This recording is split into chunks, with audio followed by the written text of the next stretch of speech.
Paz e graça para você ligado na Rede Internacional de Televisão. Estamos começando agora o seu programa de reflexão, entrevistas e debates de cada noite da semana.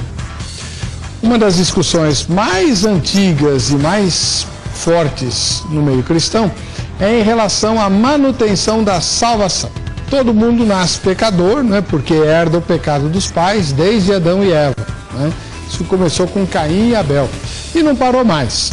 Então, todos nós nascemos pecadores. Com isso, todo mundo concorda.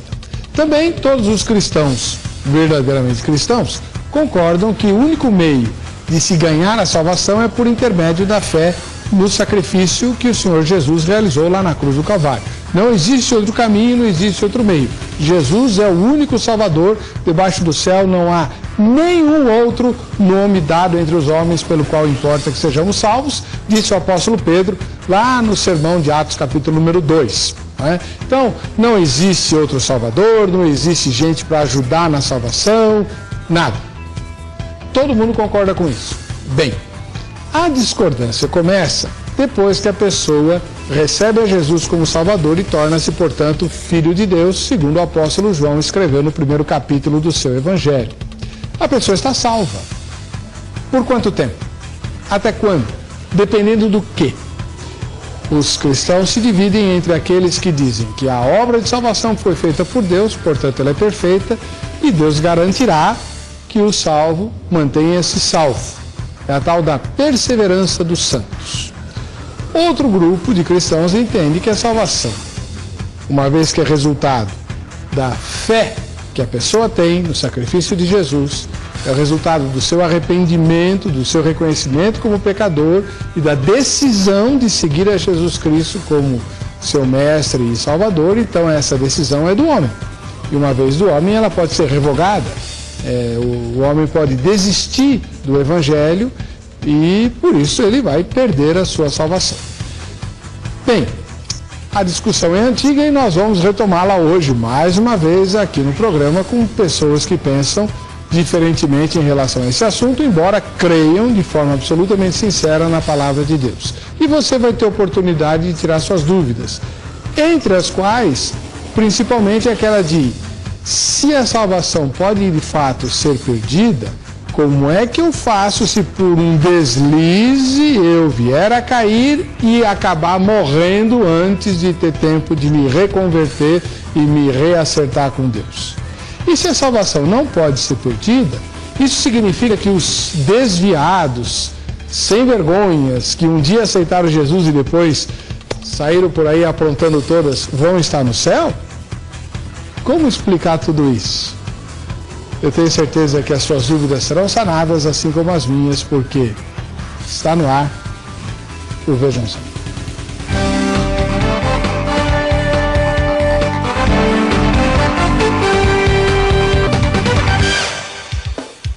Olá!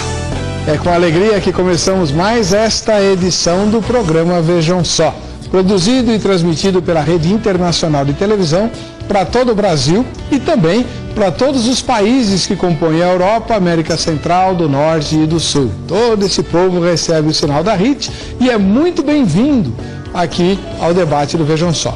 O ponto de contato para colocar sua opinião e participar da nossa discussão é o www.vejamsó.com.br. Esse é o nosso site e você, participando do programa, votando na enquete, você vai se habilitar para ganhar prêmios. Daqui a pouco eu explico, ou pelo menos eu mostro os prêmios que você pode ganhar aqui. Queria que agora você conhecesse os pastores e irmãos que vão nos ajudar a entender esse tema tão difícil da perseverança dos santos. Conosco, mais uma vez, o reverendo Fernando Almeida, que é ministro da Igreja Presbiteriana do Brasil, né, e que é apresentador de um programa evangélico na Rede Mackenzie. Seja bem-vindo, reverendo Fernando, como vai? Graças a Deus, tudo bem. Obrigado novamente pelo convite. É uma alegria estar novamente com os seus telespectadores. O programa que o senhor apresenta, como é que chama? É Família e Sociedade. Vai ao ar também, não só pela TV Mackenzie, que é um canal de HDMI, né, digital, que pega ainda em poucos lugares, só na Grande São Paulo, mas também pela CNU, que é o canal universitário. Nosso programa está lá. E como é um programa sobre família, eu apresento o programa com a minha esposa, que é jornalista e a gente sempre aborda temas ligados à família e à sua interação com a sociedade. E o horário do programa? O programa, ele vai ao ar, se não me engano, 3 vezes por dia. Entra no site lá do cnu.com.br, lá tem os horários direitinho, ou na TV Mackenzie, dentro do site da universidade, também tem lá os horários, porque de vez em quando eles mudam de semana para semana. O senhor trabalha na capelania do Mackenzie, né? Isso, na chancelaria, para ser mais exato, né? Coordenando as capelanias dos colégios e Camp Mackenzie, né? Em São Paulo, Rio de Janeiro, Brasília e Tamboré. Mas o senhor pastoreia uma igreja local? Pastoreio, eu costumo dizer que essa é a minha principal função, né? Acho que tudo deriva disso. Eu sou pastor da Igreja Presbiteriana Betel, que é da Igreja Presbiteriana do Brasil, que fica na Vila Sônia, na rua Dr. Mário de Moura Albuquerque, número 200, próximo ali ao Shopping Butantã, Francisco Morato, para aquela região. Se você quiser conhecer um pouquinho mais da nossa igreja, tem um site lá, www.ipbetel.com, sem BR, ipbetel.com, sem BR. Tá bom. Muito obrigado pela sua presença. Se nós temos um ministro de uma igreja presbiteriana, então tivemos que trazer um outro pastor, né, de uma igreja pentecostal. E trouxemos de uma igreja pentecostal histórica, a Igreja Pentecostal da Bíblia do Brasil, Igreja Cristã Pentecostal da Bíblia do Brasil, uma igreja já com, acho que 50 anos de vida aqui em São Paulo. Quem está conosco é o Bispo Lírio João Navas, líder atual da denominação. Seja bem-vindo, Bispo. Muito obrigado por essa oportunidade, primeira vez, né? Com muita alegria nós estamos aqui, vamos procurar representar a nossa igreja, 54 anos de existência, com 200 e poucas igrejas. Estou muito feliz, nosso presidente já esteve aqui, o Bispo Ronaldo Monteiro. Isso. E hoje nós estamos, pela graça de Deus. O senhor chegou a conhecer o reverendo Epaminondas? Sim, eu sou discípulo dele, a igreja do reverendo Epaminondas era justamente no Jabaquara. Pois é, e ele saiu da minha denominação, verdade, Cambuci. Verdade, histórico. Por isso que eu conheço bem a história. É verdade. Agora, o bispo, a Igreja Pentecostal da Bíblia do Brasil tem um programa de rádio na Rádio Musical. Como é que chama o programa? Sim, nós estamos lá todos os domingos às 8 horas da manhã na Rádio Musical 105.7, o programa Porta da Vida. Eu estou junto com um pastor bastante jovem, é um pastor lá da igreja do Mandaqui, e ele foi muito ousado em abrir aquele programa e nós acabamos nos juntando, fazendo uma parceria com ele ali. E o senhor pastoreia em qual dos endereços da igreja? Eu estou na igreja Jabaquara, Avenida Pedro Severino Júnior, 54, lá no Jabaquara, perto da estação Conceição. Isso, bem pertinho da estação Conceição do metrô. Muito obrigado pela presença do senhor. Muito obrigado, pastor. E o programa, vejam só, a partir de hoje vai inovar, né? Quando nós tivermos temas teológicos, além dos pastores polarizados que vão discutir o assunto, nós teremos também um seminarista, que é aquele que vai me ajudar a fazer pergunta, né? Porque se é uma coisa que seminarista sabe fazer, é pergunta. E conosco, estreando esse momento, está o irmão Lucas Rafael Fernandes Mendes, que estuda no Instituto Betel Brasileiro, né? Lá da Madre Irmã Durvalina, e que é membro da Igreja Evangélica lá da Vila Iara. Paz e graça, Lucas, tudo bem? Bem, graças a Deus, boa noite. É uma grande alegria estar junto com os pastores aqui, podendo participar desse debate, um assunto bem interessante. Fico muito feliz pelo convite feito e espero ter algumas dúvidas aqui respondidas, se não esclarecidas de alguma forma. Ô Lucas, você é cristão há quanto tempo? Eu digo que eu sou convertido de verdade, tem 3 anos e meio, 4, mas eu frequento a igreja evangélica faz uns 10, 11 anos. Muito bem, e você está em que ano lá no Betel? Eu concluí o primeiro ano agora no fim desse primeiro semestre. Então está indo para o segundo ano. Isso, maravilha. Volta às aulas. E a sua igreja, qual é o endereço lá? É Rua Benedito Américo de Oliveira, em Osasco, fica no bairro da Vila Iara. Fica próximo do Jaguaré, em São Paulo, perto do Shopping Continental. Muito bem, seja muito bem-vindo. Obrigado. Muito obrigado. Vamos assistir a matéria que apresenta o tema de hoje e voltaremos depois com o debate no Vejam Só. A salvação espiritual refere-se à salvação da alma, pela qual se tem o livramento da condenação eterna depois da morte. A palavra tem sua origem no grego, transmitindo a ideia de cura, redenção, remédio e resgate.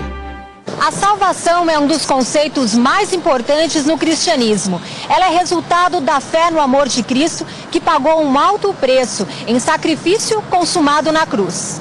A salvação é a gente se imaginar já lá com Jesus, né? Do ladinho dele. Hoje a Nereide quer ficar bem pertinho de Cristo, mas antigamente essa não era a sua vontade. Com bom humor, ela conta que houve um período na vida que esteve distante da salvação. No meu ver, eu não estava longe da salvação. Para mim estava tudo certo. Eu saía para a escola de samba, ia para os barzinhos, estava tudo bem. Mas a palavra de Deus diz que a gente tem que estar na presença dele, se entregar a ele. E isso foi com o tempo, né? Nesse tempo, eu conheci a Jesus. Não foi pela dor, foi por amor, fui para a igreja, desci as águas muito rápido. Foi algo maravilhoso, né? Onde eu não me arrependo, nunca me arrependi. Nunca me arrependi desse passo. A jovem senhora conta que a conversão seguida da salvação lhe deu um novo sentido de vida. Porque quando a gente não tem certeza da salvação, quando a gente não é cristã, não está na presença do Senhor, a gente, dentro de um ônibus, por exemplo, a gente não observa detalhes que hoje a gente observa tendo essa vontade de falar de Jesus, essa sede. A gente vê uma pessoa chorando, a gente já se preocupa em correr atrás de saber porque a pessoa está chorando. A gente vê alguém na rua, a gente tem vontade de falar assim, olha, Jesus te ama, né? Não deixa de procurar a palavra, entendeu? Então acho que essa explosão, esse primeiro amor que todos têm, quando realmente tem certeza da salvação, tem que estar constante. Já são 23 anos de conversão. Em meio às lutas da caminhada cristã, Nereide diz que jamais desanimou e faz questão de cuidar da salvação como um bem maior. Nós temos que se preocupar com isso todos os dias, né? Porque para Deus não existe nem pecadinho nem pecadão. E o homem, se ele não vigiar, ele se torna falho. Então a gente tem que vigiar a todo instante, não falhar, para que não perdemos a nossa salvação, né? Então todo dia a gente tem que procurar vencer os obstáculos sem pecar, para não perder a salvação. Eu me preocupo muito com pessoas que eu amo, que ainda não estão na presença do Senhor e que não vê a salvação como a gente vê, entendeu? Mas como ela é individual, eu tenho que lutar pela minha. A gente pode até falar dela, mas eu tenho que lutar pela minha salvação. E ensinar para quem está do nosso lado como procurar ela. Mas eu jamais posso ter certeza, ele jamais vai poder ter certeza da salvação dele pela minha. E você acredita que a sua está garantida? A minha está garantida, em nome de Jesus. Mas afinal, uma vez salvos, sempre salvos? O Vejam Só de hoje debate a questão. Quem verdadeiramente se converteu está sujeito a perder a salvação? Muito bem, esse é um assunto delicado que nós vamos discutir, mas seja qual for a resposta, uma coisa é certa. Uma vez salvo, você deve se dedicar à sua salvação. Isso é fundamental. Agora, é a questão da salvação eterna, se você perde ou não. Vou começar pelo nosso decano, o Bispo Lírio João Navas, da Igreja Pentecostal da Bíblia do Brasil. Como o senhor, depois eu vou dar tempo para o senhor sustentar a sua opinião à vontade, mas eu queria saber agora como é que o senhor responde diretamente à pergunta tema. Quem verdadeiramente se converteu, pode vir a perder a salvação, bispo? Se a resposta tem que ser sim ou não. Pode ficar um pouquinho, depois... sim. Pode vir a perder. Pode vir a perder. Em que circunstâncias?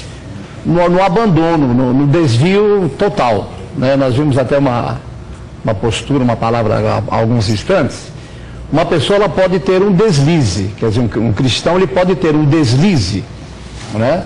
Mas ele não está totalmente desviado, quer dizer, ele é um crente fraco, frágil, ele tem um deslize, qualquer tipo de pecado. Mas ele ainda tem chance de recuperação se o coração dele está voltado para Jesus, ele está com tendência de voltar, inclusive, para a igreja, que é a nossa postura, né? Agora, eu creio que quando há o desvio totalmente, a pessoa abandona totalmente o Senhor Jesus Cristo, eu creio que realmente há um perigo da perda da salvação. É a minha opinião. Muito bem, então já tem uma posição demarcada. Vamos agora para o reverendo Fernando Almeida, ministro da Igreja Presbiteriana do Brasil, uma das denominações mais conhecidas do mundo pela sua origem calvinista, né? E aí, reverendo Fernando Almeida, uma vez salvo, salvo para sempre ou pode perder a salvação? Antes de eu responder, só deixa eu dizer que eu concordo com o bispo Lírio quando ele diz que há pessoas que participaram da igreja, que se envolveram com o evangelho, às vezes até subiram cargos, a gente conhece pessoas assim, não é? E se desviaram completamente e nunca mais vieram a querer saber do evangelho. Eu tenho uma amiga que era da mocidade da minha época, ela é mãe de santo e ela era presidente da mocidade da minha época. Da UMP? Da UMP. E hoje ela é mãe de santo. Então, agora, o que eu não concordo com ele, que eu acho que a Bíblia vai numa outra direção, é do que nós chamamos essas pessoas. Essas pessoas que tiveram um envolvimento tão grande com o Evangelho e agora debandaram e não querem saber mais. Eu não concordo de chamá-las de cristãos. A meu ver, elas não eram convertidas, elas eram convencidas. Desde o início. Desde o início. Né? A gente pode até se lembrar de um caso interessante, que era da semente, né? O semeador saiu a semear, uma semente caiu à beira do caminho, uma semente caiu no solo rochoso, outra semente caiu no meio dos espinhos. E o que isso nos mostra? Que a semente entre os espinhos eram aqueles que logo quiseram o Evangelho, mas logo preferiram as coisas do mundo, né? A Bíblia também fala de Demas, que amou o presente século. Olha aí uma semente entre os espinhos. A semente entre os pedregulhos, lá no meio das pedras, e solo raso, logo também se apaixonaram pelo Evangelho, e depois o que aconteceu foi que elas se assustaram com as coisas de Deus, a perseguição do mundo, e fugiram de volta, não quiseram saber. Mas também teve a semente que caiu em bom solo. Essa cresceu, essa deu frutos. O que essa parábola nos ensina? Que só existe uma maneira de se aceitar a Cristo, mas existem pelo menos 3 maneiras de rejeitá-lo. Então eu acredito que esse tipo de comportamento, eu concordo com o senhor, de pessoas que estavam tão envolvidas e hoje foram embora, infelizmente, elas nunca o foram. O apóstolo João diz na sua primeira epístola, não é? Eles saíram dos nossos, por quê? Porque não eram os nossos. Mas então, resumindo, para depois o senhor explicar direitinho para nós. A minha resposta não. O crente, uma vez verdadeiramente salvo, não perde a salvação. Eu quero então enfatizar uma palavra dessa pergunta. Verdadeiramente. Sim. Se ele verdadeiramente era salvo, não perde a salvação. Eu vou ter que confessar para o senhor que como a gente fala aqui, o GC, né, era: quem se converteu pode vir perder a salvação. Eu que enfiei esse verdadeiramente aí no meio, foi muito bem feito, os advérbios, porque eu sabia que o senhor ia falar isso aí, entendeu? Então já pus que é para, né, marcar. Nós vamos discutindo se o cristão genuíno perde ou não a salvação, tá? Agora, eu queria saber, estou muito curioso, né? Eu não conheço a igreja evangélica de Vila Iara. Ela é pentecostal, avivada, tradicional, como é que é? Para ser sincero, eu nem sei a definição exata. Eu creio que tende mais para o lado pentecostal, mas só que ela é uma pentecostal mais moderada, vamos dizer assim. Então, como a formação dela foi a partir da presbiteriana, foi de um grupo de irmãos que frequentavam a presbiteriana independente. E aí foram... Outra dissidência. Parece que a minha denominação só serve para alimentar as outras, mas não é possível. E aí... Você também frequentava independente? Não, eu sempre frequentei essa que eu vou hoje. E foi há 40 anos atrás. E aí, por causa de manifestações do Espírito Santo, acabaram sendo convidados a se retirar, e aí formaram a igreja evangélica da Vila Iara, que até hoje está lá. Aí assim, tem uns traços da presbiteriana, mas tem traços pentecostais, então ela eu diria que é uma igreja neutra nesse aspecto aí. Não existe isso. Sim. Então, mas a gente vai descobrir. Sim. Na sua opinião, hoje, antes de ouvir as ponderações dos dois irmãos e por aquilo que você já estudou no seminário, você tende a crer na manutenção da salvação para o crente que se converte de verdade, ou você acha que a pessoa pode vir a perder a salvação? Eu penso como o reverendo Fernando, eu acredito que uma pessoa que verdadeiramente se converte não perde a salvação. A Bíblia é clara nesses pontos. A minha visão, pelo menos hoje, é essa daí, de que não é possível, se você de fato teve um encontro com Deus, um encontro com Jesus, não perde a salvação. Tá bom. Vamos ver como é que vai ser depois. O bispo. Sim. Vamos tentar convencer o moço aí. Cândida Maria, da capital paulista, diz o seguinte: nem todo que me diz Senhor, Senhor entrará no reino dos céus, mas aquele que faz a vontade do meu Pai, que está nos céus. Isso está lá em Mateus 7:21. E ela acrescenta: por que me chamais Senhor, Senhor, e não fazeis o que eu vos digo? Como diz Lucas 6,46.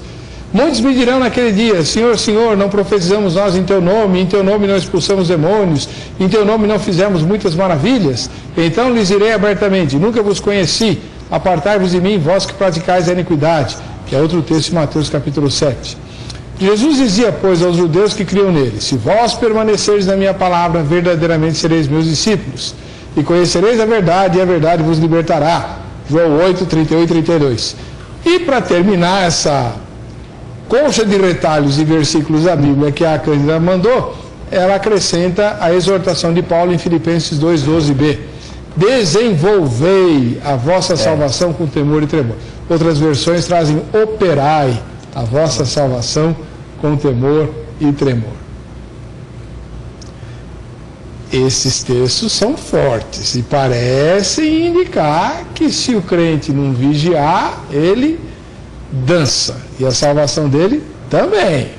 Vamos ver no próximo bloco como é que vão se haver aqui os meus convidados. O Sérgio da capital paulista diz assim: na oração maior, o Senhor Jesus nos ensina a rogar ao Pai para não nos deixar cair em tentação, mas nos livrar do mal.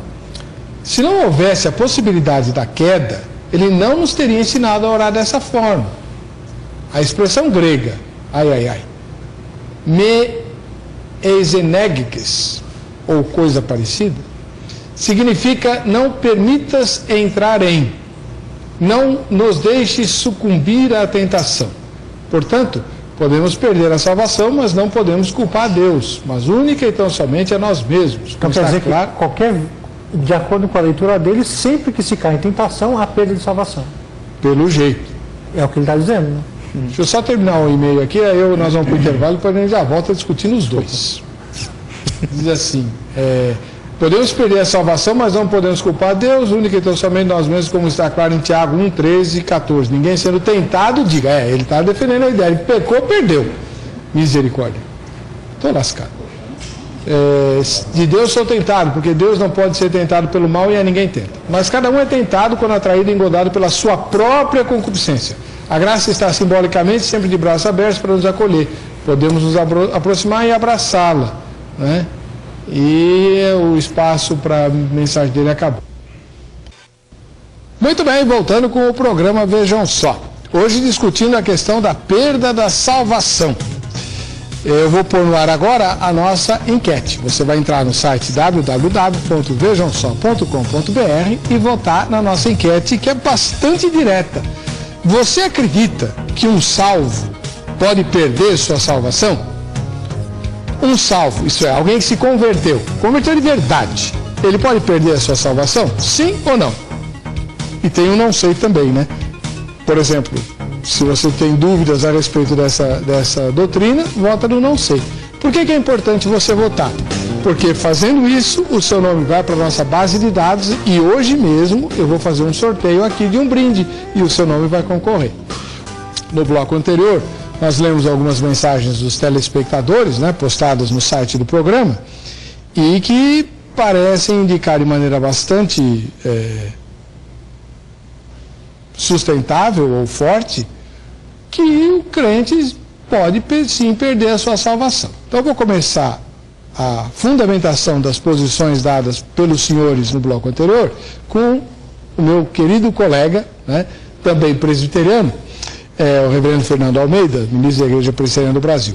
Reverendo, por que o senhor diz que o verdadeiro crente, o que se converteu de fato, não perde a salvação? Ele vira um super-herói? Não, porque é depositado no seu coração o selo do Espírito Santo, não é? Jesus Cristo disse que a todos quantos isso acontecesse, o maligno não viria tocá-lo. Esses são meus, o maligno não toca, são dele. Isso nos remete à seguinte questão: como é que eu sou salvo? É pela minha vontade ou pela vontade de Deus? Sim, acho que o bispo tem filhos, não tem? Tem. Tem filhos, não é? Sim. Eles já são grandes, não são? As minhas são pequenas ainda. Mas eu só vai 40 anos. Está 40 anos. Novo, Para ver só. Só podia ser meu pai. Pois é. Eu fico me lembrando aqui de qual é o nosso exercício quando a gente quer proteger os nossos filhos. Você pega na mão dele para atravessar a rua, não é? Agora, imagina só se você deixasse ele segurar na sua mão para atravessar a rua. Segura aqui no meu braço que a gente vai atravessar a Avenida Paulista. Você não faria isso com seu filho. Por isso que a nossa salvação, ela não é a força com a qual nós seguramos a mão de Deus, mas ela é a força com a qual Deus segura nas nossas mãos.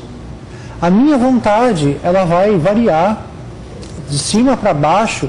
Hoje eu vou me sentir mais crente, amanhã eu vou me sentir menos crente. Eu vou cometer pecados. Um irmão ali colocou que cada vez que caímos em tentação... O Sérgio. Cada vez que caímos em tentação, nós perdemos a salvação. Mas o problema é que só os psicólogos dizem que pela nossa cabeça passam mais de 10 mil pensamentos por dia. Você imagina o quanto disso não tem a ver com lascívia, com desejos ilícitos, com ódio, com egoísmo, com inveja. A gente está pecando a todo tempo. Um cristão que não crê nisso, em que o Pai o segura, a despeito dos seus próprios pecados, ele é um cristão que vive completamente inseguro e não é a vida que o Pai nos quis dar. Eu admito, de fato, que existem exageros. É verdade que existem pessoas que podem até chegar ao ponto de dizer, então se eu sou salvo, uma vez salvo, então eu posso fazer o que eu quiser. Mas aí o apóstolo Paulo nos responde, o que a gente vai dizer então? Vamos pecar ainda mais para que a graça seja maior? É claro que não. Existem muitos textos que já foram citados que falam a necessidade do esforço da nossa parte pela nossa salvação. Mas esse esforço não é aquilo que nos traz a salvação, mas é aquilo que demonstra de fato que nós somos salvos. Essa é a grande diferença. Então, aquele que é salvo evidencia a sua salvação através de atos de amor para com aquele que o salvou. Essa é a grande diferença. Agora é a vez do bispo Lírio João Navas, que é da Igreja Cristã Pentecostal da Bíblia do Brasil e que está estreando, não a igreja, mas ele, no Vejam Só, né? A denominação dele já tem nos ajudado aqui várias vezes, graças a Deus, né? Então, bispo Lírio, por que os irmãos entendem que a salvação pode sim ser perdida? Um genuíno cristão, alguém que se converteu de fato, né? Pode perder a salvação? Por quê e como? Explica melhor para nós isso. Eu acho que aí, até talvez eu perdi o foco da palavra verdadeiramente, do cristão genuíno.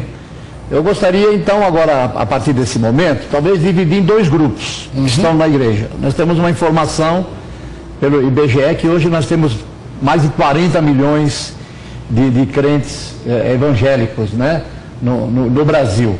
Agora, será que realmente esses 40 milhões que estão em igrejas, eles estão realmente salvos, né? Eu creio que salvo, partindo desse princípio, abordado pelo reverendo Fernando, eu creio que nós teríamos que separar então os dois grupos que estão dentro da própria igreja e você pensar posteriormente com aqueles que estão, por exemplo, escritos no livro da vida. Eu não creio do risque e rabisque, né? Quer dizer, está escrito no livro da vida e para lá na frente pecou e vai arriscar. Eu acho que aqueles que estão escritos no livro da vida, realmente, genuinamente, verdadeiramente crentes, esses realmente não podem perder a salvação.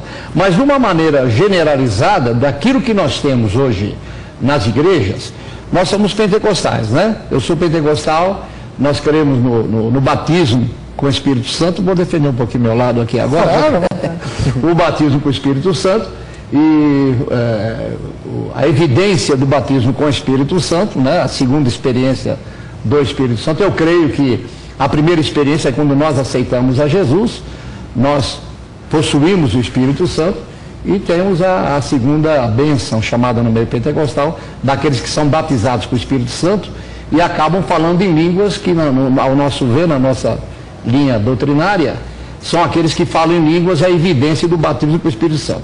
Então, o batismo com o Espírito Santo, por exemplo, ele não garante que essa pessoa estaria salva. Não? Não.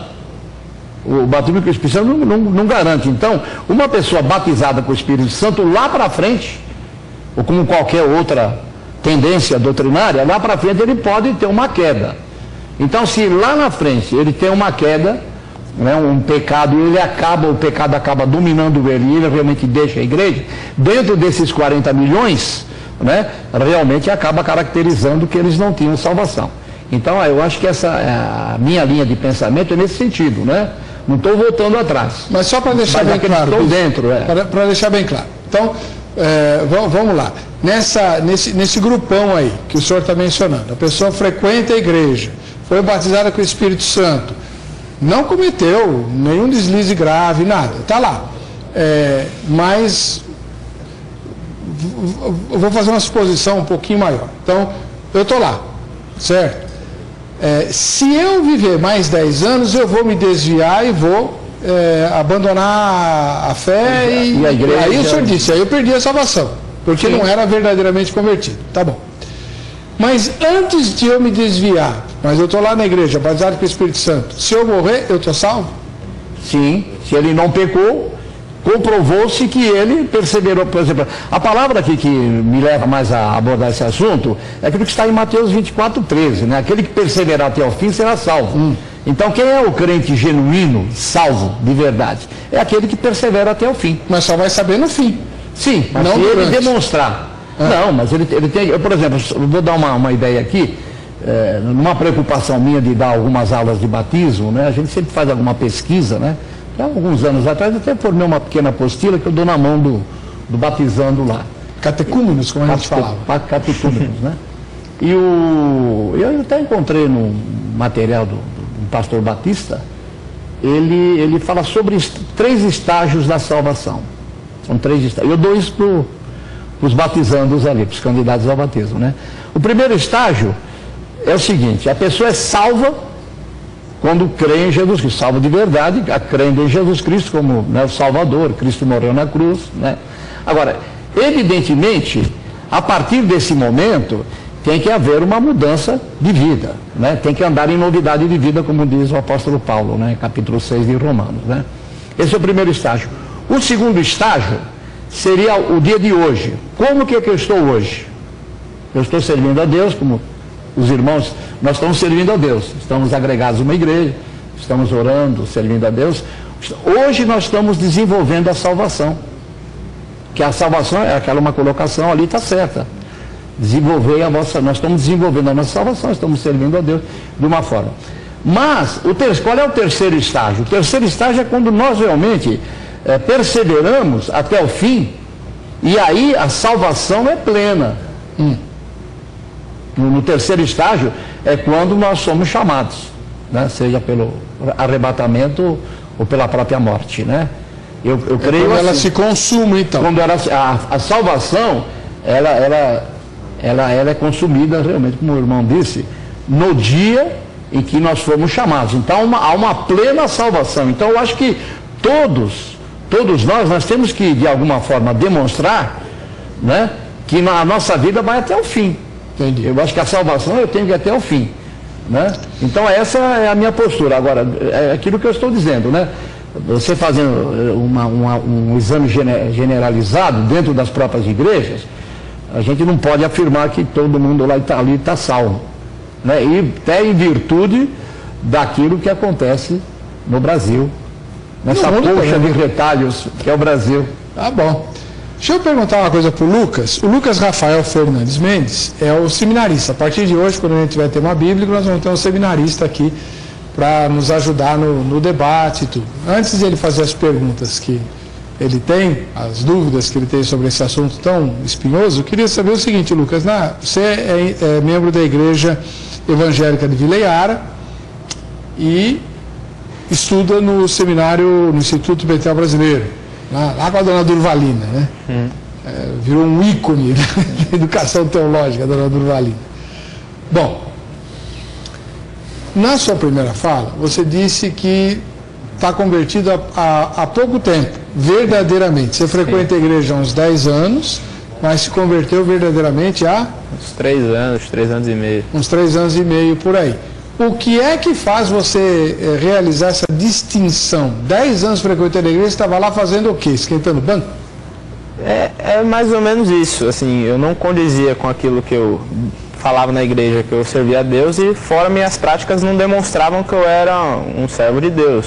Como ele citou o exemplo de Romanos 6, como nós viveremos para o pecado, nós o que para ele morremos. Eu não vivia de acordo com o que a Bíblia vai. A partir do momento que eu comecei a ler a Bíblia e entender Passei a mudar minha atitude, não querendo dizer que a salvação vem pelas obras. A Bíblia mesmo é bem clara que ela é pela graça, não de obras, para nós não venhamos a nos gloriar.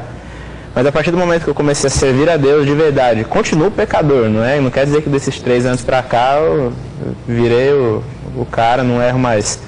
Mas eu tenho certeza que eu estou justificado dos meus pecados e pelos frutos você conhece a árvore. Eu penso assim. Nesse tempo, você nasceu na igreja ou você foi levado depois? Não, minha família, em função de ser origem portuguesa, o catolicismo foi o que determinou desde quando eu era criança. Quando eu tinha por volta dos 9, 10 anos de idade, aí uma avó minha se converteu ao evangelho, teve um encontro com Jesus, e aí levou meus pais aí. E eu, por tabela, fui indo, né? Era menor. E aí com 10, 11 anos eu aceitei Jesus, mas depois não, tipo, foi só fazer a oração, sim, Senhor Jesus, vem morar no meu coração. E aí frequentava a igreja de vez em quando, porém, assim, fora não condizia com isso. Quem olhava para mim não me dizia que eu era cristão. Tá, deixa eu te fazer uma pergunta.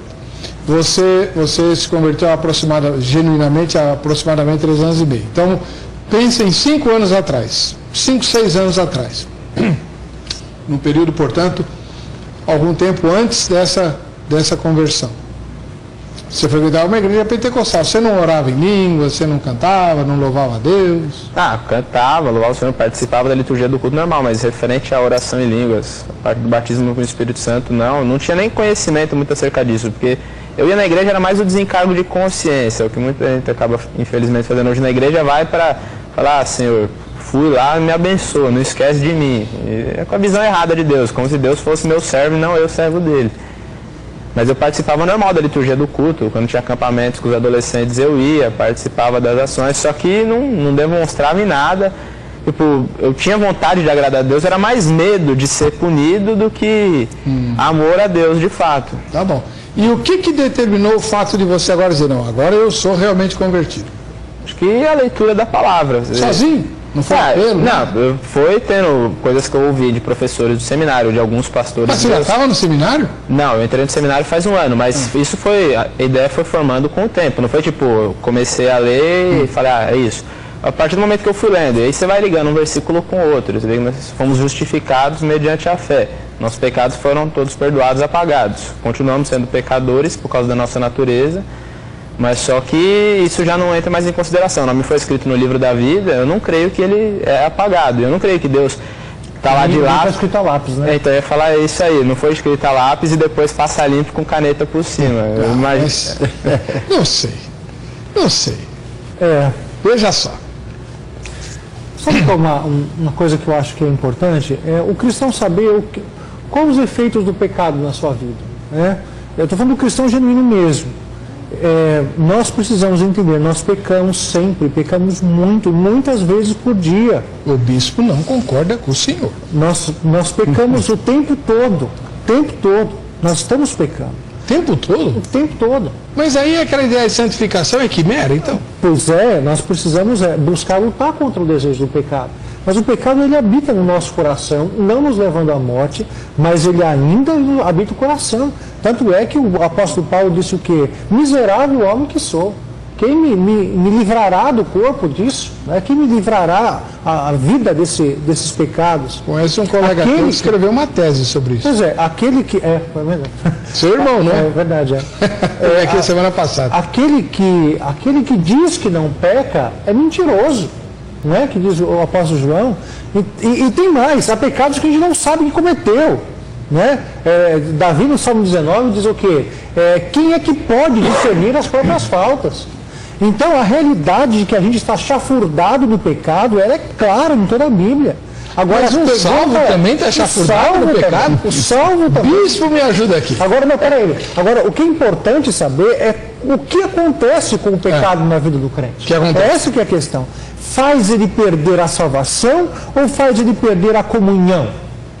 O 1 João 3,9 diz que aquele que é nascido de Deus não vive na prática do pecado, ou seja, ele não está entregue ao mesmo pecado, aquele pecado não está nele o tempo todo sem que ele se deixe se incomodar com aquilo, ele está incomodado com o pecado, né? Ele está inconformado com a sua natureza pecaminosa. Então, com isso em mente, a gente tem que lembrar que o pecado, então, ele não nos livra, ele não nos afasta de Deus. no sentido de salvação, mas nos afasta de Deus no sentido de comunhão. Por exemplo, o que dirá de uma pessoa, um crente genuíno, será que ele é capaz de mentir, adulterar e assassinar? Será que um crente genuíno é capaz de fazer essas coisas? Não, não é. Ora, e Davi? Ele faz essas coisas todas. Aí você vai ver, Davi ora, então, se arrependendo dos seus pecados. Senhor, me traz a salvação de volta. Não é isso que ele ora. Ele diz o quê? Pede a alegria da salvação. Restitui-me a alegria da salvação. Olha como Deus é gracioso. Eu estou falando do crente genuíno, novamente dizendo, né? Mesmo quando nós achamos que o que nós fizemos é tão grave, é tão sério, e nós mesmos não nos sentimos mais salvos, e isso é possível, eu deixar de me sentir salvo, mas se uma vez redimido por Cristo, lá, né? Exatamente, se uma vez redimido por Cristo, ele faz com que todos esses pecados sejam apagados. Aliás, é uma fórmula interessante, é quase como uma prepotência da parte do cristão ou do pecador. Por quê? Porque você está dizendo então que um pecado seu, um ato mau seu, tem mais poder do que o ato de Cristo na cruz. E quando ele morreu na cruz, ele não morreu somente pelos nossos pecados do passado, foram do presente e do futuro. Ele morreu por todos os nossos pecados até a nossa morte. Bispo, você vai ficar quieto? Ele está dizendo que o crente vive chafurdando no pecado. Certo. O crente é santo, lavado e remido no sangue do Cordeiro. Dessa forma eu também não acredito. Né? Então você não pode deixar ele falar desse jeito. Chama ele para briga. Eu sou pentecostal, mas eu não sou radical. Então eu creio que realmente Jesus Cristo, ele trata com pessoas frágeis. Né? Nós somos frágeis e se nós nos considerássemos fortes, nós estaríamos fora do plano, do propósito de Deus. Então Deus realmente ele lida com pessoas frágeis. Agora, evidentemente, a Bíblia diz que nós temos também que ser irrepreensíveis. Nós temos que ser astros, né, nesse mundo, resplandecer como astros. Né? Sal da terra. Então, exatamente, sal da terra, luz do mundo. Né? Agora, por exemplo, nós não podemos usar a questão da pessoa de Davi, por exemplo, que isso é muito comentado até em escola dominical. E Davi, como é que ficou? Davi pecou, quer dizer, se Davi pecou, eu posso pecar também. É o pecado mais famoso da história, mas não é. Então, mas não é um bom exemplo. Davi, ele pecou, né?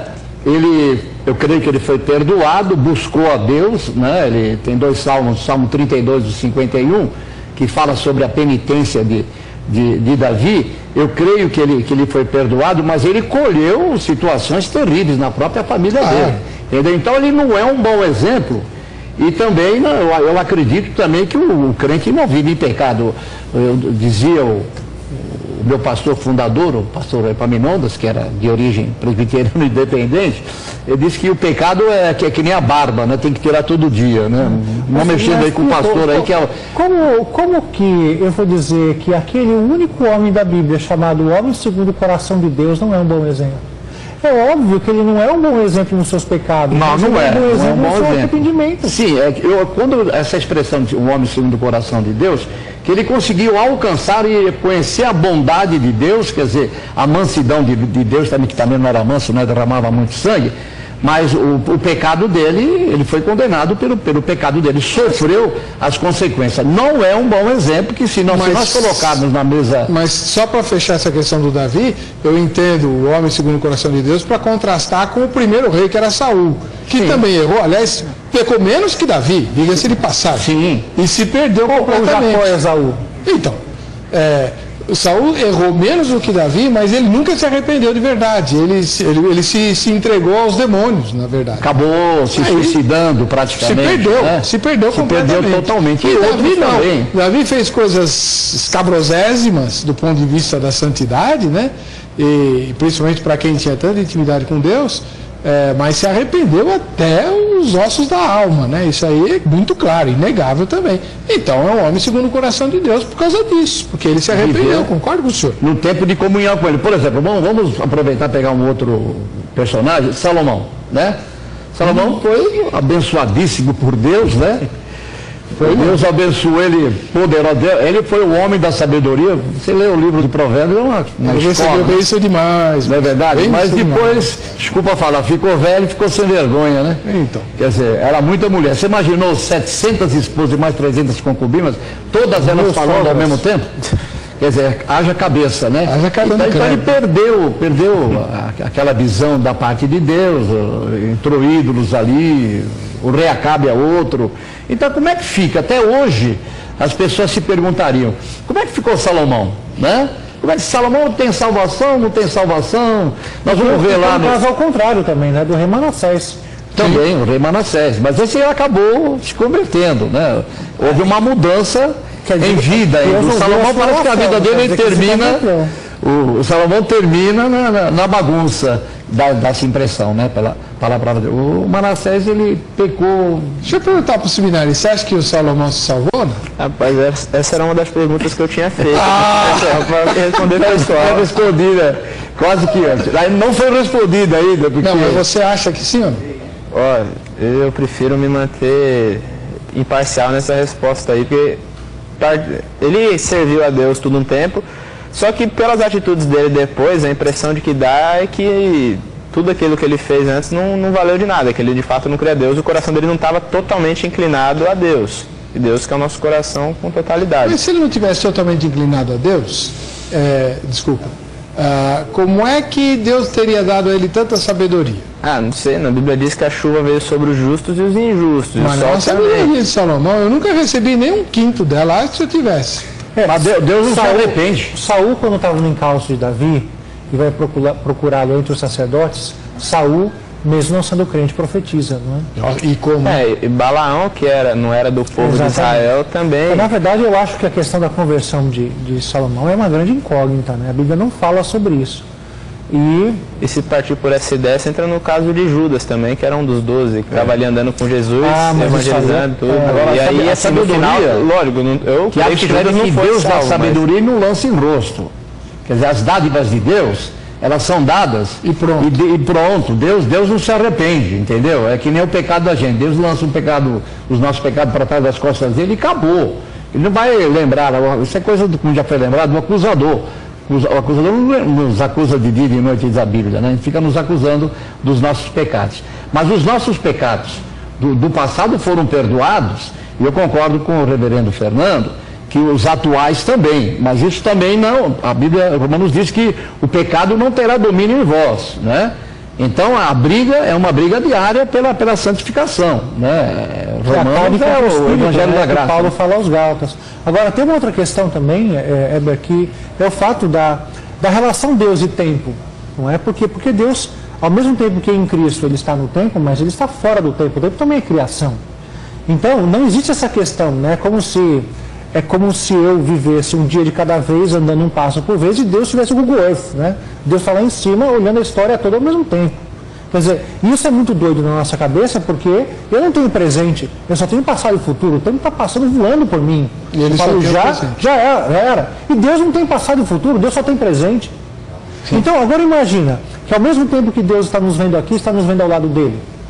Não é? E agora, imagina se eu cometo algum pecado que, segundo a crença de alguns, me leva a perder a salvação. Aí então Deus está lá, eu sumi da presença dele, eu apareci de novo porque me vendi, sumi de novo, apareci de novo, sumi de novo. Então, quer dizer, não dá. O próprio fato de Deus ter um plano para nós, como disse o próprio apóstolo Paulo, mas aquele que me separou antes de eu nascer, ou como diz o rei Davi, ele foi que me teceu no ventre da minha mãe, e todos os meus dias foram escritos, determinados, antes mesmo de qualquer um deles ainda houvesse.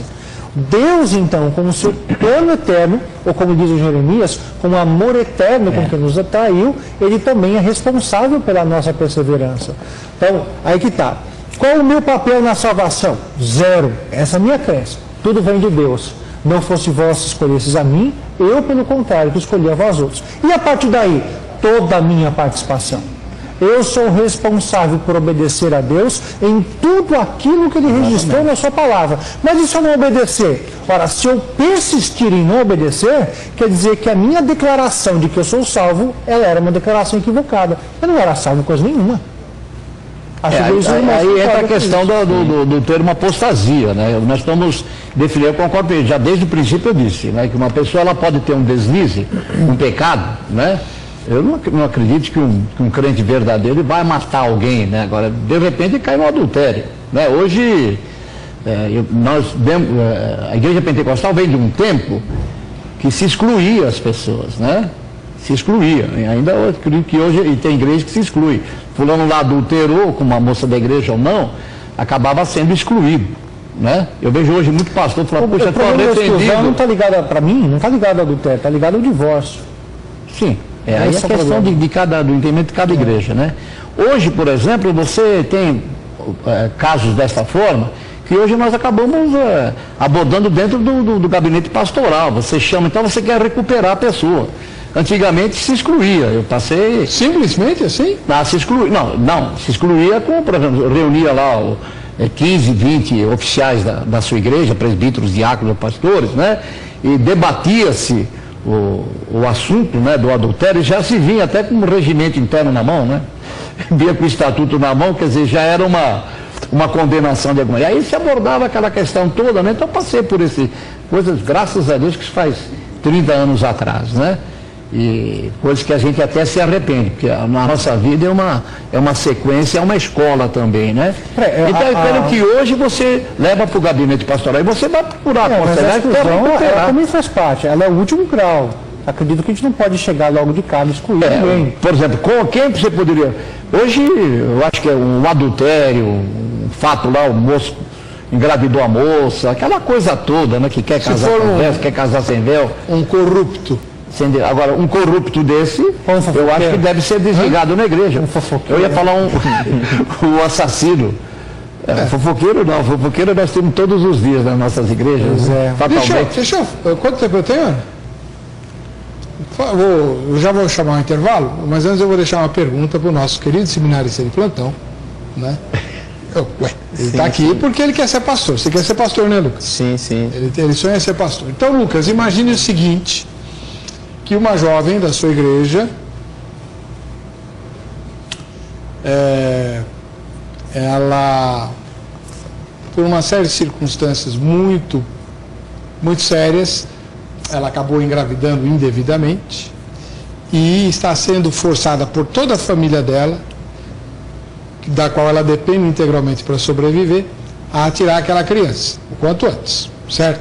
E ela está lá na igreja, lá com você, e ela te pergunta o seguinte, eu queria saber, irmão Lucas, se eu não resistir à pressão da minha família, que já está até agendado o aborto, e acabar fazendo esse aborto, eu perco a minha salvação? Em prantos, desesperada, depois de 2 semanas sem dormir, por causa dessa... Porque ela não quer, ela é de Jesus, ela não quer fazer um aborto, mas ou ela tira a criança ou ela vai para o meio da rua, porque é a mãe dela e toda a família, que inclusive são mães de santo e tal, tarará. Essa situação que eu estou descrevendo não é inventada não, aconteceu comigo. Tá? Que resposta o querido seminarista daria? Você vai dar a resposta para nós e depois você vai passar pelo escrutínio do pastor presbiteriano e do pastor pentecostal. Vamos ver se você vai sair bem, hein? A gente vai para o intervalo, volta já com essa prova aqui. Vejam só. Muito bem. A enquete de hoje é: você acredita que um salvo pode perder sua salvação? Sim? Não? Ou não sei? Eu não sei também, né? Vote lá. E você já estará concorrendo tanto à camiseta de hoje quanto ao kit de Resende que eu sorteio na sexta-feira. Muito bom. Senhor futuro pastor Lucas Rafael Fernandes Mendes, seminarista do Instituto Betel Brasileiro, membro da Igreja Evangélica de Vila Yara. Nas circunstâncias que eu descrevi no bloco anterior, aquela moça desesperada porque está em vias de perder a casa onde mora, você posta na rua, não é? Porque não está querendo fazer o aborto que a família já agendou, já pagou e tal, uma família ímpia, te procura, né, e diz assim: se eu ceder, Deus vai me riscar do livro da vida? Eu vou perder a minha salvação se eu fizer isso? Qual a sua resposta? Aí eu respondo para ela com outra pergunta, eu falo, mas seu nome já está lá no livro da vida? Se ele estiver lá, não vai perder. E aí entra daquelas, Jesus falou que aquele que não negar pai, mãe, irmãos e irmãos não é digno de vir após mim. E caso ela venha a cometer o pecado, o que nós somos aptos a pecar, não é diferente o pecado de aborto da mentira, são pecados da mesma forma, as consequências desse pecado são diferentes. Isso não só na minha opinião, é fato mesmo, as consequências são diferentes. Mas se pecar, nós temos um advogado junto ao Senhor. Aí entra a parte do arrependimento. Mas perder a salvação não perde, só resta saber se ela já era salva ou não. E aí vai da posição dela. E você não vai ficar com um pingo de dor na consciência, porque diante dessa sua palavra, ela corre para a clínica. Peso na consciência até fica um pouco, mas assim, é o que... Você tinha que evitar o aborto. Eu falaria para evitar isso mesmo. E aí, usando o versículo que eu falei. Você falou não, se você é salvo não tem problema não. Não estou falando disso, eu estou falando Jesus disse... Ele não falou assim, Ribeiro? Falou, mas você está botando... Exatamente. E o que eu disse, Jesus falou para os discípulos, que aquele que não nega pai e mãe... Então ela tem que abandonar a família. Aí a igreja acolhe. Então, aí entra a parte da igreja. A igreja vai fazer isso? Aí entra as condições da igreja de como os irmãos se portam também. Mas eu não acho que a nossa obediência ela tem que estar vinculada à dependência de outras pessoas. Exatamente. Eu tenho que saber que eu preciso obedecer, mesmo que eu não conte com nenhum suporte. Qual é a declaração do salmista? Ainda que meu pai e minha mãe me neguem, todavia eu sei que o Senhor sempre está comigo. E mais do que isso, né, além desse versículo que ele citou, há um outro muito controverso que Jesus escreveu, ele diz o seguinte: eu não vim trazer a paz, eu vim trazer a espada, eu vim colocar paz contra filhos, filhos contra pais, né? Genros contra sogros. A gente não precisa de Jesus para isso. Está fácil. Mas é uma realidade, e a gente precisa estimular, né, a obediência acima de tudo, porque afinal de contas, o aborto é homicídio. Nós estamos, é um crime. Mesmo que seja em circunstâncias que diante da lei não sejam crime, como no caso de um estupro, uma concepção advinda do estupro, mesmo assim a Bíblia chama isso de assassinato, não tem outro nome. E a gente, como pastor, eu acho que ele se portou bem com a resposta dele, a gente tem que informar isso aí, né? É óbvio que não vai perder a salvação por causa disso. Não tem nada que o ser humano faça que seja maior do que aquilo que Cristo fez. Não é tão óbvio assim, o bispo não concorda. Se ela cometesse deslize nada. Não, isso é pecado grande. Uma lambança. Ela não perde a salvação? Aí eu não diria que perderia a salvação. Não? Porque aí nós falamos agora há pouco tempo que o assassino, de alguma forma, perderia a salvação. Eu acredito que talvez, embora ela fazendo o aborto, ela vai ter um problema terrível pro resto da vida, né? É verdade. Ela vai viver agoniada pro resto da vida. As mulheres que... Agora, qual é o... Desculpa cortar o pastor. Qual seria, por exemplo, a posição da igreja? Qual seria a posição do pastor, né? E de repente se sabe ali que a moça praticou um aborto, qual seria a postura da igreja ou a postura do pastor? A postura da igreja. A postura da igreja, eu ainda acredito na recuperação da pessoa, dentro de um caso desse, né? Eu acho que a gente tem que separar um pouquinho um aborto, que é um assassinato, de alguém que foi lá e deu um tiro lá no outro, né? Eu não vejo nenhuma diferença disso. É uma pressão psicológica que ela sofreu por causa dos pais. Eu acho que nós tentaria, a igreja em si, tentaria recuperar essa pessoa e ver se essa pessoa realmente ficasse firme aos pés de Jesus. Embora quem vai definir no fim da linha vai ser o nosso Deus. Por exemplo, não são as únicas alternativas, né? Existe aí o caso de você poder entregar a criança para adoção. Sim. Né? Não deve fazer o aborto, né? Nós estamos aí numa crise tremenda aí do aborto, né? Legalizar o aborto. Eu vou chamar a equipe de reportagem, que foi entrevistar as pessoas, aliás, lá na Conde de Sarzedas, a gente estava comentando aqui antes do início do programa, né? Agora, antes eu queria uma palavrinha do senhor, porque 2 ou 3 manifestações de irmão dá a impressão, pelo que o senhor diz, que nós não temos como ter certeza da nossa própria salvação. Só no dia final é que a gente vai saber. É assim mesmo que o senhor Não, pensa? se eu estou vivendo hoje, né, por isso que eu defini aqueles 3 estágios. Se eu estou vivendo hoje, eu creio, por exemplo, eu pessoalmente, não porque sou bispo ou pastor, eu creio que eu tive um encontro com Jesus A minha vida foi transformada. Você tem certeza da sua salvação? Sim, eu creio perfeitamente na minha salvação. Creio que tem a vida porque existem eterna. grupos que se dizem cristãos que ensinam o contrário. Dizem, não, ninguém pode ter certeza da sua salvação. Não. Só Jesus é que vai saber. Mas eu creio que eu posso perder a certeza de salvação. Perder a certeza, tudo bem. Mas você crê que você pode ter certeza? Sim, claro. Esses grupos dizem que não.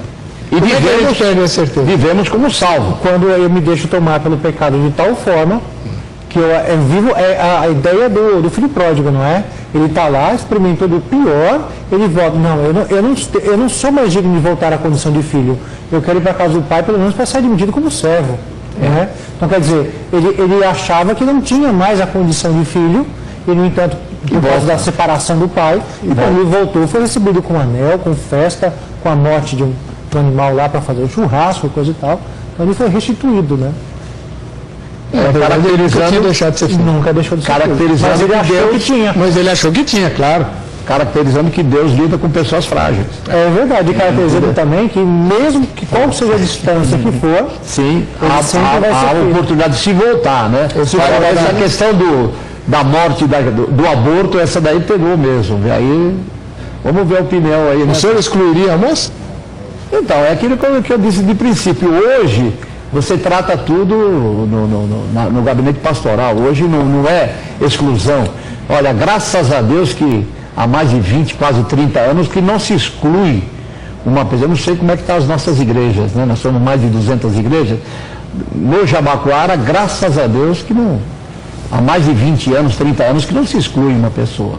Entendeu? Mas alguma sanção ela vai sofrer, a moça. Ah, com certeza. Inclusive, essa moça aí que faz o aborto, né? Ela vai ter uma vida agoniada, né? Porque ela, pro resto da vida, né? Bom, a nossa equipe de reportagem foi então a Conde Sarzedas perguntar para os crentes que por lá circulam, eles são bastante abundantes, né? A respeito do tema de hoje. Vejam só. Salvação, garantia eterna? Desde que a pessoa creia na salvação, é assim. Mas se não crer, não adianta. Olha, eu acredito o seguinte, você é salvo a partir do momento que você continua no caminho do Senhor, né? A partir do momento que você se desvia, né? Você tem também a decisão de voltar, mas é uma coisa que tem o livre-arbítrio. Com certeza, salvação em Cristo, garantia eterna. Uma pessoa uma vez salva, ela é sempre salva, na sua opinião? Sempre salva. É claro, se ela se desviar dos caminhos de Deus, é com certeza que ela está procurando a sua não salvação, né? Mas Jesus te salvou uma vez, certamente, eternamente está salvo. Sem dúvida.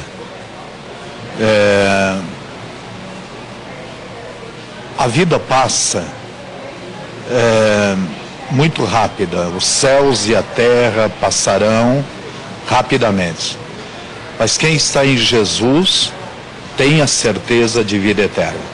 Eu creio que para todos aqueles que um dia aceitaram o Senhor Jesus e obedecer, porque a palavra do Senhor diz, se nós obedecermos, né, guardarmos, ouvirmos, guardarmos e obedecermos, teremos a salvação. Aí, vou emendar algumas opiniões aqui com os e-mails que chegam, né? A Sônia Lopes, de Umuarama, no Paraná, ela diz que não. Ela não crê que pode perder a salvação. Pelo menos foi isso que eu entendi aqui, né? Porque somos corpos naturais sujeitos a pecar, a velhice, doenças, imagens de Adão, corruptível e mortal. Por isso é necessário estarmos sempre na dependência de Deus, perdoando a todos que nos afrontam e pedindo perdão a Deus pelos nossos pecados, seja no pensar, sentir ou agir. Quando surgir a tristeza, devemos entrar em oração e louvar a Deus. Engraçado que a Sônia traz à baila um aspecto que quase ninguém lembra, né? Eu quero sempre ser perdoado por Deus, mas você está sempre disposto a perdoar? O perdão... A parábola do credor incompassivo, né? A oração complicado. do Pai Nosso mesmo. Mais uma aqui. Nilson José Santana, de Itabuna, na Bahia. Reverendo Weber e convidados, graças e paz do Senhor Jesus, nunca, jamais, em tempo algum, o salvo pode perder-se. O fato é que há dois tipos de conversão. A verdadeira, genuína e perfeita, operada pelo Espírito Santo de Deus, que produz o novo nascimento, como a de Davi e Salomão, olha lá, Paulo, Tomé, e a do indivíduo de 1 Coríntios 5, que coabitava com a madrasta. E a falsa conversão, que não produz o novo nascimento. Ela é o resultado de uma fé filosófica, daquela do ver para crer, como foi o caso dos filósofos gregos que, impactados pelos assombrosos milagres dos apóstolos, creram. Porém, o resultado foi a criação do gnosticismo cristão, que se transformou numa grande heresia, né? Uma seita terrível que assolou os primeiros séculos do cristianismo. Também creram as autoridades judaicas e se transformaram em judaizantes, o pior espinho na carne de pau. Pois desses tipos de convertidos que surgem as heresias. Mas aí não são convertidos, concorda? São aderentes, eles aderiram à fé, mas não, de fato não concorda, bispo? Eles não se converteram. Simpatizantes? Eu não sei. Posso ler um texto?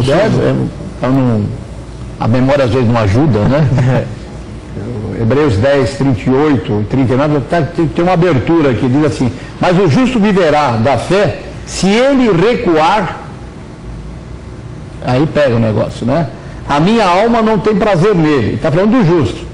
Nós, porém, o outro grupo, não somos daqueles que se retiram para a perdição, mas daqueles que creem para a conservação da alma, né? Então há realmente uma hipótese. Aí a questão, então como é que é? Como é que fica isso aqui que se retiraram para a perdição? Já não estava desde o começo. Só que o escritor de Hebreus está dizendo que de repente pessoas podem recuar. Então vai ficar caracterizado que não estava salvo desde o início, né? Hebreus tem uns textos nessa área que são muito complicados. Hebreus 10, Hebreus 6. Tem aqueles que dizem que crucificam a Jesus Cristo de novo. Exatamente. Hebreus 6. Hebreus 6. Aqui é o melhor de todos os exemplos, a meu ver, para falar sobre experiências com Deus que não são conversões genuínas, né? São pessoas que estiveram sob o guarda-chuva da igreja, experimentaram bênçãos espirituais na sua vida, mas contudo isso nunca se transformou numa genuína conversão, né? A gente vê exemplos interessantes na Bíblia, né? Saul mesmo é um deles, né? Não dá para você dizer que um dia Saul foi convertido. Saul, talvez o Esaú. O Esaú já não era um. O seminarista citou aqui o próprio Judas, né, que foi um dos 70 que voltou, relatando que sobre o nome dele muitos milagres foram operados e espíritos foram expulsos, né, espíritos demoníacos. Então, essa é uma realidade. Há experiências com Deus. Simão mágico, ele creu, é o que diz na Atos, diz que ele creu, não é? Mas que espécie de crer é esse, né? É o tipo de crer que Tiago fala que até os demônios creem.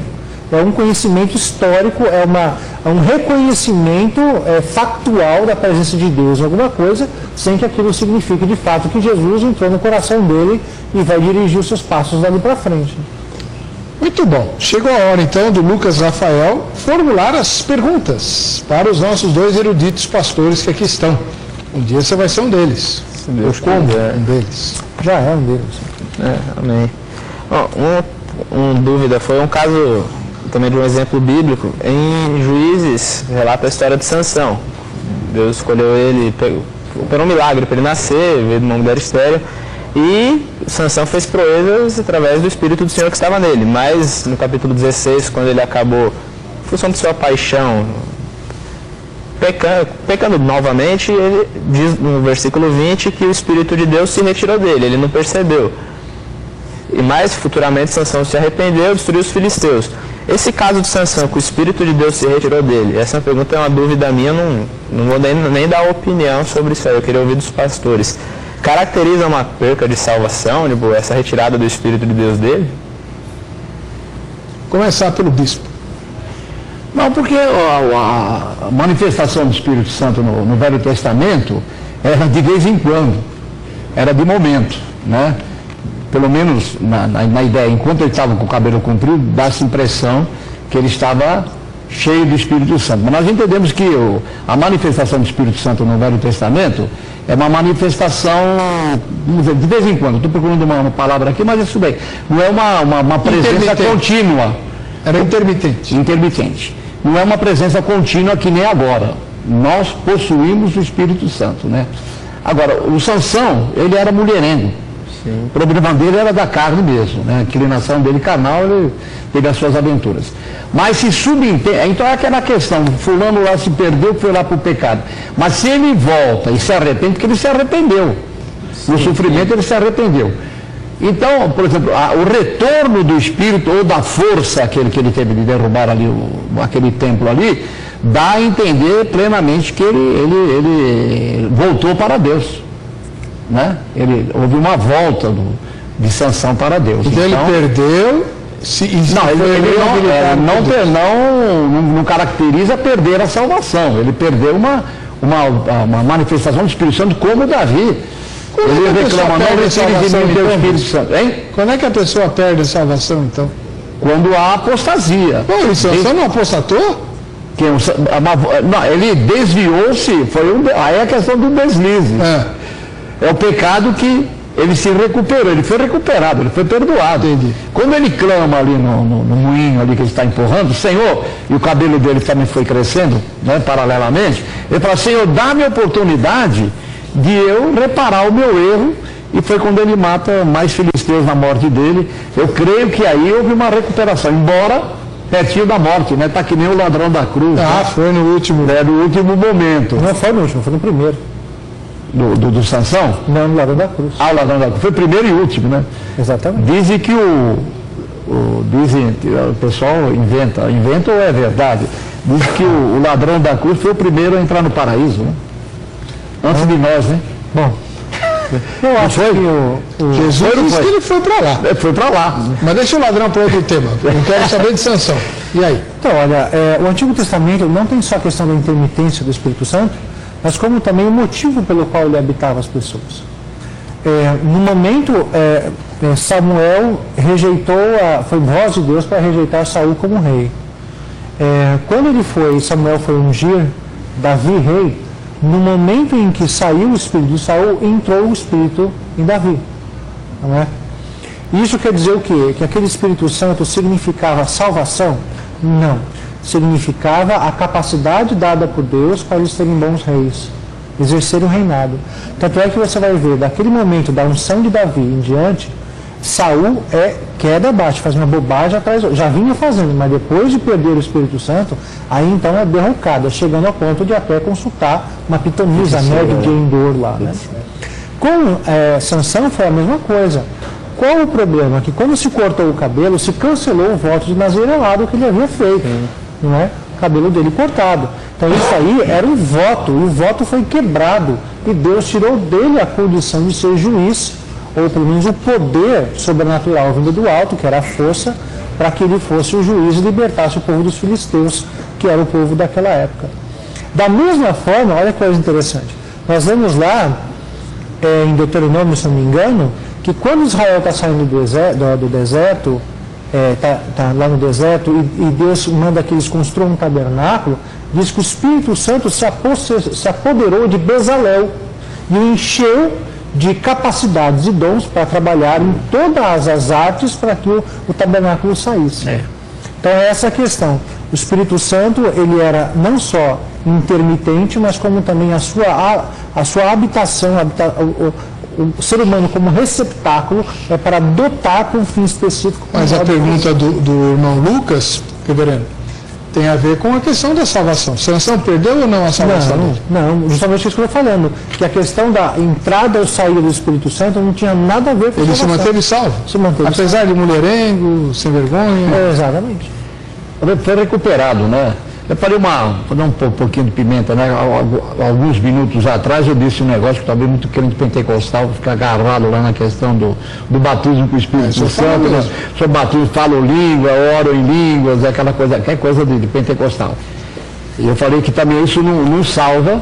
Não garante salvação. Não garante salvação. E o batismo nas águas garante salvação? Eu também não creio que o batismo nas águas não garante salvação. A questão do ser recuperado dá a ideia de que durante o período de pecado e sofrimento, Deus não está lá. Deus está antes do pecado, Deus está após o arrependimento, mas e esse vácuo? Esse vácuo é o vácuo da disciplina. Exatamente. E a disciplina, ela só existe de um pai que ama. Por isso que mesmo durante o pecado, o sofrimento divino do pecado, ele também faz parte de um processo de relacionamento do pai com o filho. Enquanto Sansão estava lá bancando a mula, literalmente, né?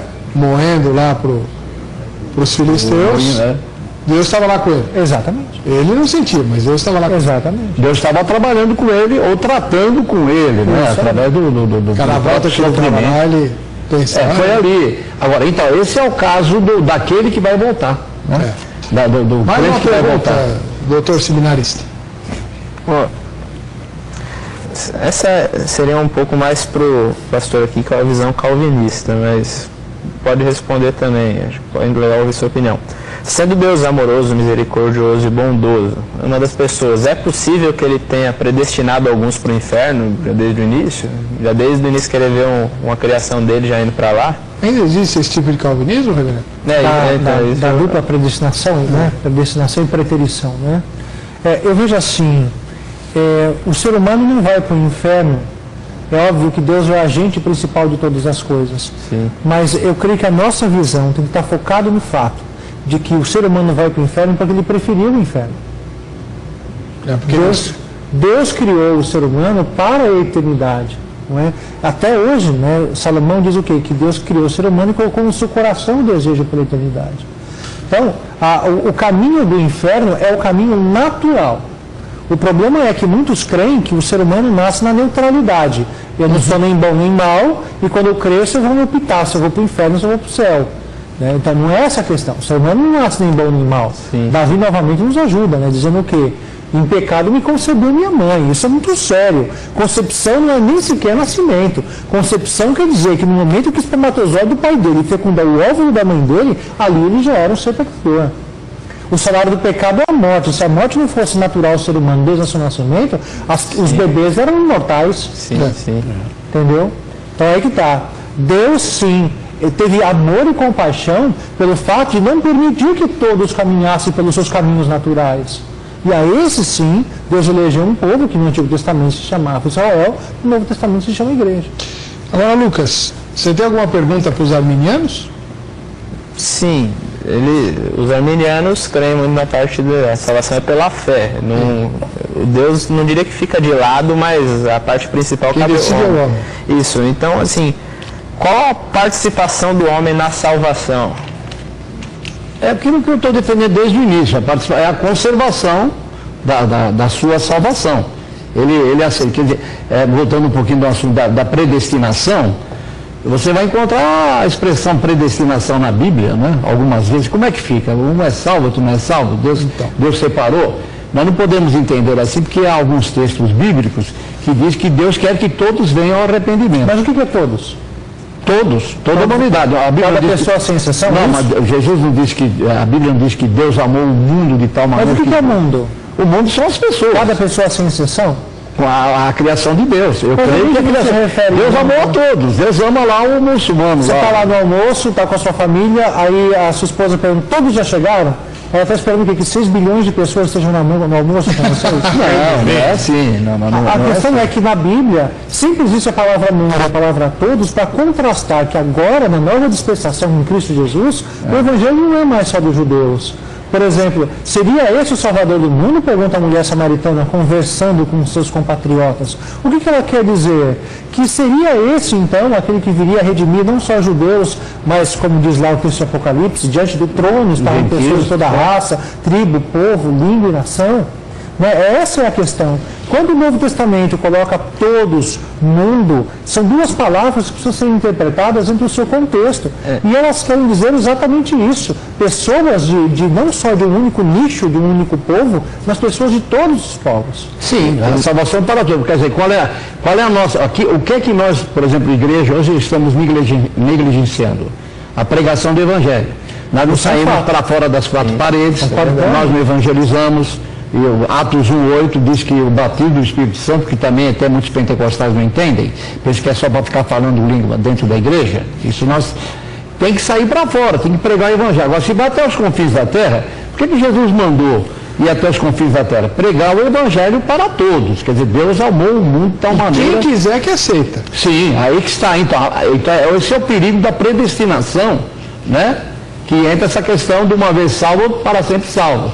Então eu não acredito nessa predestinação, que há um grupo. Então, o que seria a predestinação? A predestinação, ao meu ver, é justamente aqueles que fizeram a sua escolha. Aí Deus escolheu ele. Tem até uma colocação aqui no estudo bíblico da Bíblia de Estudo Pentecostal, que ele fala do navio, né? O pessoal está nadando ali, quem entrou no navio vai chegar no porto desejado, como diz o salmista, entendeu? Você sabe que então, a escolha depende da gente. Agora, por exemplo, de 7 bilhões de pessoas, deve ter já, vamos supor que uma terça parte, 2 bilhões foram salvos.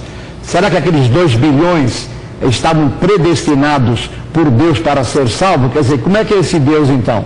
Não é um Deus amoroso, porque ele deixou 5 milhões de lado, separou, predestinou 2. Não é assim. Agora, como é que é? Deus sabia? Então, quando Deus fala, esses são os predestinados, são aqueles 2 bilhões que ele já creram em Jesus Cristo, que escolheram Jesus Cristo para servir. Então eu vejo a predestinação. A predestinação é um assunto. Quem escolheu quem? Foi o homem que escolheu Deus ou Deus escolheu o homem? Não, o homem fez a escolha. E como Jesus nós escolhemos o caminho, não vamos escolher a voz. Mas como é que os outros versículos acabam não se encaixando? Vamos fazer esse debate. Você acaba de me dar o próximo tema para de novo discutirmos predestinação e livre-arbítrio, que eu já fiz umas 15 vezes aqui. E nunca acaba. Nunca acaba. O que Jesus quis dizer quando eu vos escolhi, não fosse vós que me escolhesse, mas eu escolhi vós, pode anotar aí, Ana, esse tema é meu. Em parceria com o reverendo. Isso era comissão. Tá certo. Não, você está convidado para vir, poder. Tá bom. Tá? Porque o nosso tempo acabou. Infelizmente acabou. Mas você de casa tem a vantagem de ter o contato do reverendo Fernando Almeida, ministro da Igreja Presbiteriana do Brasil, do bispo Lírio João Navas, ministro da Igreja Pentecostal da Bíblia, e o seminarista Lucas Rafael Fernandes Mendes, que eu soube está solteiro e está sem namorada, também o contato dele está no site. Endereça a eles os seus questionamentos, convite para pregar, convite para palestra, pergunta qual é a conta bancária deles, manda uma oferta, se Deus tocar no seu coração, eles aceitam, não tem problema. Tá? Então, à disposição do telespectador do Vejam Só. E vão voltar para continuar mais uma vez, em outra ocasião, a discutir esse tema interminável. Graças a Deus, que assim eu tenho pauta para o Vejam Só, né? Vamos lá, vamos ver quem é que vai levar a camiseta da Academia Teológica da Graça de Deus à grade. Vitalina Carini, ela mora em Quaraí, no Rio Grande do Sul, que vontade de comer um churrasco. Para você que fica com a gente, que fica com a Rita, a paz e a graça de Jesus. Nos veremos no próximo Vejam Só.